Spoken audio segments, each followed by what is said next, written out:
most astounding fact you can share with us about the universe? The most astounding fact. The evidence in this video will be forwarded to the Justice Department under the case number 2997869. It proves that the corrupt officials and law firms in Mass and New Hampshire spoke and were working with the corrupt in Pennsylvania. Alan Pincus worked directly with and protected Penn National, which is what he was doing in those texts. This is proof of both organizations of corruption. Ted Little is given immunity, will expose these officials in 3 states. Read these texts and tell me if he's not afraid for his life and his children's lives. Why haven't the SBI arrested him on these matters? Or is threatening children no longer a criminal matter? And when he says the officials of New Hampshire are corrupt, don't we want to ask him who they are and why? Mike Hill, I thought I'd give you an update. I'd let you know how we're doing. Have you been watching the arrest in Pennsylvania, Penn National? 4 veterinarians got arrested. They're going to be able to give you most trainers on the grounds at Penn National. You see, the vets wouldn't treat a horse unless they got strict instructions from a trainer.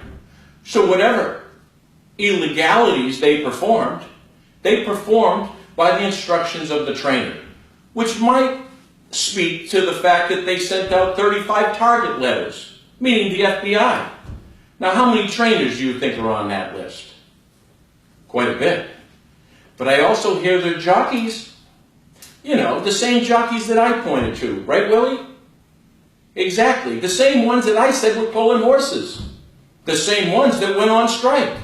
They went on strike because I wasn't letting them cheat. I'm not asking you to believe me, just to pay attention and watch. Now, we've got an important piece of evidence here. I saw Mr. Pollock's tweet regarding my run for governor. That's right. I'm going to run for governor in New Hampshire. Turns out I don't trust the Justice Department alone to clean these up. Just like I didn't trust the FBI, and guess what? Now they are arresting them. Before you had a cover-up. Why do you think it took 4 or 5 years? We could have done this in 3 weeks. And if you remembered, if you lifted my narrative back in 10, back in 12, you could have done that now, didn't you? Because everything I said then is true now. Now let's go to Mr. Pollock. He wants to know, in fact, when I sent out those text messages, you know, the ones that threatened my children's lives, Mr. Pollock here responded by, I think someone is pulling his leg. Someone's pulling my leg and they threaten to murder my children. It's right here. I'll attach the text. But you've heard that before. But why did Pollock come to the texter's defense? The texter is Ted Little. He was my attorney up here. Ted Little is the one that I taught. You know, the one I've been saying about immunity. He's the gentleman who threatened my children's lives. But he first said this. What if I can prove you were right about Alan Pincus and Ray Pollock? Really? Now, the only one I spoke to about Ray Pollock was Ted Little. Again, the guy who threatened to kill my children. We'll go over that. And here's text from now Ted. Mike, I emailed you articles on Pollock report concerning the jockeys and dismissal. Me and him spoke about that. Which why he'd be the only one to then retext threatening my children and reference Paulus and Pincus. Because that was our discussion. The only one who done that, who I spoke to. Now let's look at Ted's text messages. I'm going to read them and I'm going to post them. Mike, I just got off the phone with Pincus. You see? He's the only attorney that was handling Pincus. And I remind you, the gentleman who threatened to murder my children, Pincus and Pollock. Do you think there's one other human being who'd used them in the same sentence? No. And Ted Little has the right to be concerned. Not from me. I just got off the phone with Pincus. He's saying he's been texting you about a settlement. We need to talk to him. See, the jockeys wanted to settle. I didn't want their money. This is what I said. The only thing I texted him was I told him to shove it up his ass. Because he wanted me just to take their money and not have the criminality come forwards. Ted Little to me, I know, and I think something is better than nothing. We need to talk about it. This letter is saying my horses ran sore. Jesus couldn't get me to accept that settlement. Just send the letter to the court. For any amount of money. See, they were trying to cover. They'll give me the money and just say, yeah, it was your trainers. I'm not saying that. These guys were pulling horses because they were in this organization, which is why they're getting target letters now. This is the response. Pincus has a point. The commission goes back to Judge Rambo. She's the judge who handled the case. It might be better for her to see that the jockey settled with you. How about exclude the letter and just take this $25,000 settlement? We can spin this however you want.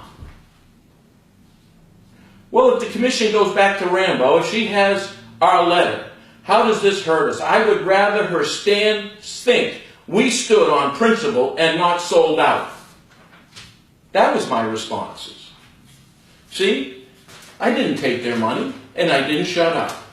And listen, if they did go out there and swear under oath in federal court, only to find out to get arrested that they were all lying. You see, I was right when I said if I have them testify, they'll go to jail. And I didn't take their money. But what it does prove is Ted Little, the same gentleman up here that is calling, he are the officials of New Hampshire. The victims are the public of New Hampshire. I thought we were on the same page. We are, Ted. Being accused against some people by you. I still said he's a crook. He wanted to come forwards. Let's see what else he says. These people can stop your life in a heartbeat. The officials of New Hampshire. The corruptness. And then they refer to my son. If he's anything like you, he can't dodge stuff. He looks out of shape. Then I responded, yeah, but you guys always forget about Hart. Right. You know, you sent a couple guys to my house this weekend. Now, didn't you? You managed to scare my son, but you didn't stick around. Listen, keep sending them. Just send the ones you don't want all back. Okay? So, all this is going to the Justice Department. Again, I'm going to show you my new lucky number at the end of this video. This is where this is all going to go to. So you see, Mr. Pollack, Ted Little is the corrupt attorney up here, working with the officials up here, frightened for his life, to the point he's threatened my children. Here he is talking regularly to Pincus and trying to buy me off to settle and protect Penn National. And the only conversation I had with your name, Mr. Pollack, was with Mr. Little. Again, the gentleman was threatened to kill my children. And yet when I mentioned these text messages, you then said somebody was pulling my leg. You were covering for Ted Little. Ted Case is in court now. You're coming to his rescue once again. The corrupt don't want to see me as governor. Because you see, I'm not a politician. But I can catch them. I can clean this up. People in Pennsylvania, you can't see what happened to you? Your public officials sold out. Your court system sold out, just like up here. And Mr. Pollack, so did you. It's not uncommon for the press. They come cheap. Most of these papers are run by PR firms. Check. It's true. Stay tuned for the next update, when more of these son of a bitches go to jail.